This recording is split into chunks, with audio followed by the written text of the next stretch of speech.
ফ্যাসিবাদের নিদর্শন সংরক্ষণ করে গণভবনকে জাদুঘরে রূপান্তর করা হবে বলে জানিয়েছেন অন্তর্বর্তী সরকারের উপদেষ্টা আসিফ মাহমুদ ও নাহিদ ইসলাম। শনিবার গণভবন পরিদর্শন শেষে সাংবাদিকদের কথা জানান তারা। যুব ও ক্রীড়া উপদেষ্টা আসিফ মাহমুদ সজীব ভুইয়া বলেন, ফ্যাসিবাদের নিদর্শন সংরক্ষণ করে গণভবনকে জাদুঘরে রূপান্তরের পর জনগণের জন্য উন্মুক্ত করে দেওয়া হবে। স্থপতি ও শিল্পীদের নিয়ে জাদুঘর নির্মাণের জন্য একটি কমিটি গঠন করা হবে।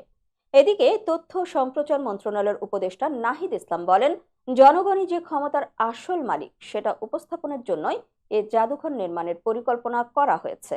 জুলাই আন্দোলন ছাড়াও গত 16 বছরে যাদের উপর নিপীড়ন, গুম ও খুনের ঘটনা ঘটেছে সেই তালিকা থাকবে এই জাদুঘরে। মানুষের ক্ষোভের উপস্থাপনও থাকবে সেখানে, কিছু ডিজিটাল রিপ্রেজেন্টেশনও থাকবে। পরবর্তী প্রধানমন্ত্রীর বাসভবন কোথায় হবে সেটা পরবর্তীকালেই সিদ্ধান্ত হবে উল্লেখ করেন নাহিদ ইসলাম।